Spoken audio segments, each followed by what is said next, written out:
ಕರ್ನಾಟಕದ GSDP ಬಹುಶಃ ನಿಮ್ಗೆಲ್ರಿಗೂ ಗೊತ್ತಿದೆ ಅಂತ ನಾನು ಭಾವಿಸ್ಕೊಂಡಿದ್ದೇನೆ. ಕರ್ನಾಟಕದ GSDP 33,05,500 ರೂಪಾಯಿಗಳು. 33,05,000 ರೂಪಾಯಿಗಳು. ಅದರಲ್ಲಿ 25% ಇರಬೇಕು ಸಾಲ. ಯಾಕಂತಂದ್ರೆ ಇತ್ತೀಚೆಗೆ ಚರ್ಚೆ ಆಗ್ತಾ ಇರ್ತಕ್ಕಂಥದ್ದು, ವಿರೋಧ ಪಕ್ಷದವರು ಕೂಡ ಚರ್ಚೆ ಮಾಡ್ತಕ್ಕಂಥದ್ದು, ಸಿದ್ದರಾಮಯ್ಯ ಹೆಚ್ಚು ಸಾಲ ಮಾಡಿಬಿಟ್ಟಿದ್ದಾರೆ,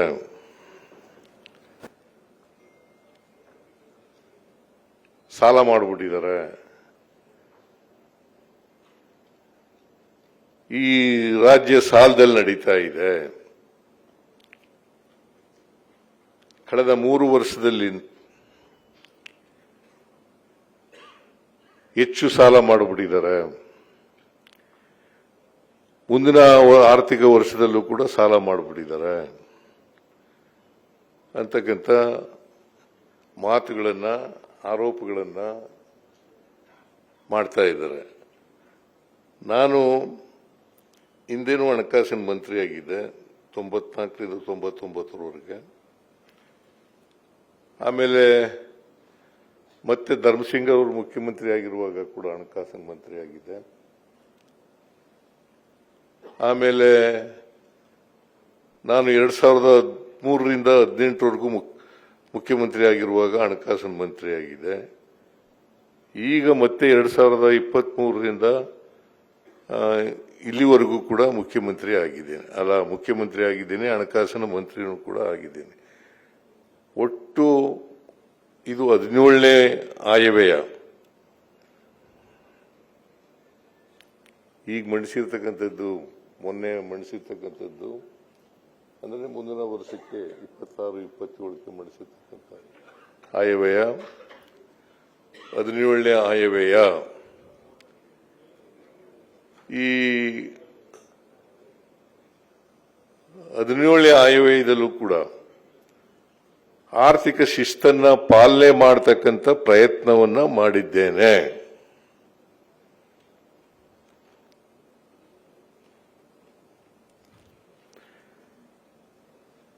ಎರಡು 2018ರವರೆಗೆ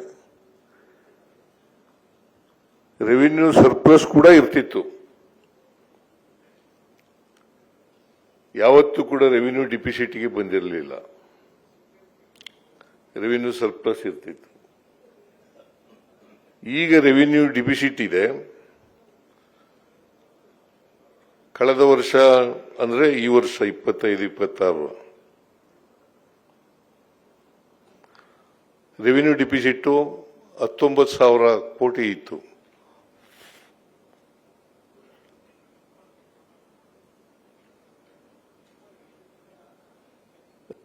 ಅಂದರೆ ಮುಂದಿನ ವರ್ಷಕ್ಕೆ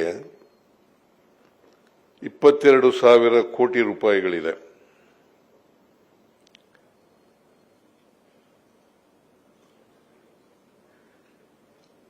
ನಮಗೆ ಕೇಂದ್ರದಿಂದ ಬರಬೇಕಾದಂತ ಬಾಕಿ ಹಣ ಬಂದಿದ್ರೆ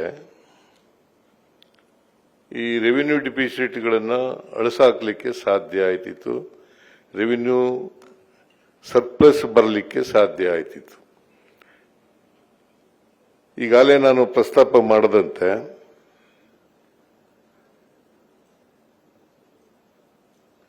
ಎರಡ್ 2025-26ರಲ್ಲಿ ಅವರು ಮಧ್ಯದಲ್ಲಿ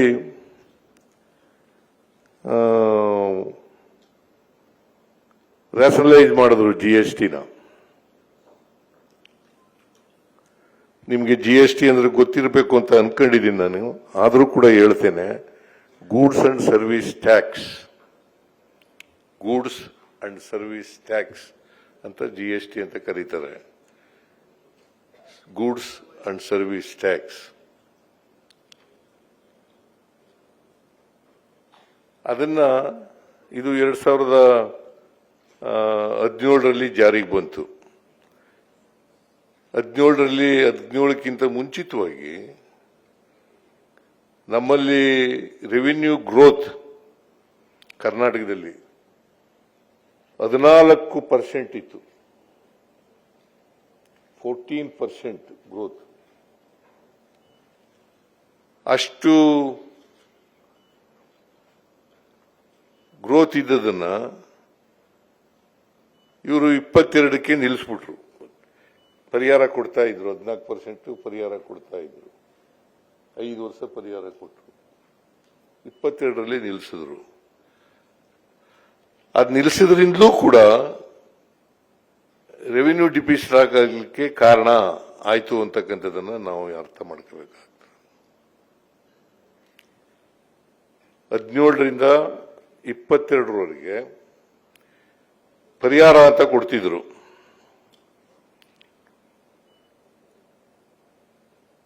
ಈ ಪರಿಹಾರ ಕೊಡ್ತಾ ಇದನ್ನ 22ರಲ್ಲಿ ನಿಲ್ಲಿಸ್ಬಿಟ್ರು. ನಾವು ಒತ್ತಾಯ ಮಾಡ್ತಾ ಇದ್ದೇವೆ ಅದನ್ನು ಮುಂದುವರಿಸಬೇಕು ಅಂತಕ್ಕಂಥದ್ದನ್ನ ಒತ್ತಾಯ ಮಾಡಿದ್ದೋ, ಆದರೂ ಕೂಡ ಕೇಂದ್ರ ಸರ್ಕಾರ ಕೇಳಲಿಲ್ಲ. ಆ ಪರಿಹಾರ ಕೊಟ್ಟಿದ್ರೆ ಬಹುಶಃ ಎಲ್ಲಿವರೆಗೆ ನಾವು 14% ಗ್ರೋತ್ ಅನ್ನು ತಲುಪ್ತೀವಿ ಅಲ್ಲಿವರೆಗೆ ಕೊಟ್ಟಿದ್ರೆ ರೆವಿನ್ಯೂ ಡಿಫಿಸಿಟ್ ಆಗಲಿಕ್ಕೆ ಸಾಧ್ಯ ಆಯ್ತಿರ್ಲಿಲ್ಲ. ಇದು ಒಂದು. ಎರಡನೇದು, ಈಗಾಗಲೇ ನಾನು ಪ್ರಸ್ತಾಪ ಮಾಡದಂತೆ GST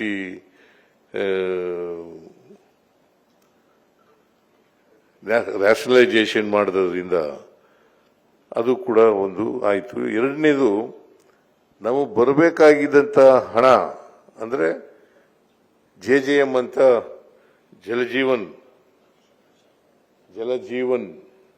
ಪ್ರೋಗ್ರಾಮ್ಗೆ 50-50 ಕೊಡಬೇಕಾಗಿತ್ತು.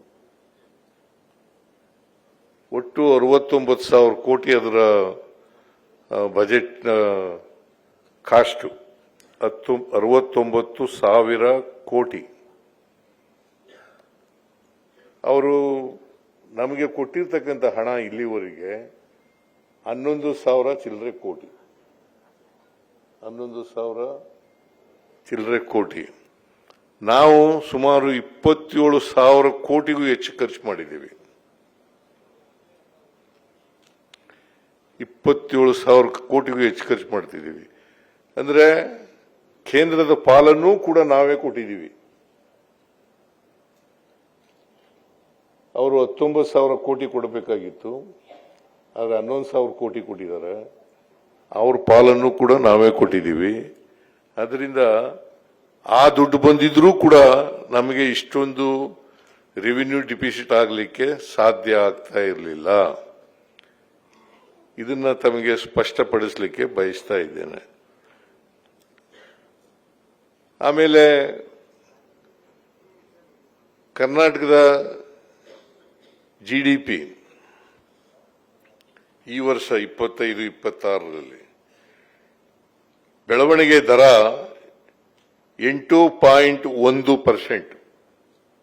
ನಿರ್ಭೀತ, ನಿಷ್ಪಕ್ಷಪಾತ, ವಿಶ್ವಾಸಾರ್ಹ ಸುದ್ದಿಗಳಿಗೆ ಮತ್ತೊಂದು ಹೆಸರಾಗಿರುವಂತ ನ್ಯೂಸ್ 18 ಕನ್ನಡ ಈಗ ಆಪ್ನಲ್ಲೂ ಲಭ್ಯವಿದೆ. ದಯವಿಟ್ಟು ಇಲ್ಲಿರುವ QR ಕೋಡ್ ಅನ್ನ ಸ್ಕ್ಯಾನ್ ಮಾಡಿಕೊಂಡು ಆಪ್ ಅನ್ನ ಡೌನ್ಲೋಡ್ ಮಾಡೋದಕ್ಕೆ ಮರಿಬೇಡಿ. ನಿಮ್ಮ ಬೆಂಬಲ ಹೀಗೆ ಸದಾ ನಮ್ಮೊಂದಿಗಿರಲಿ. ಧನ್ಯವಾದ.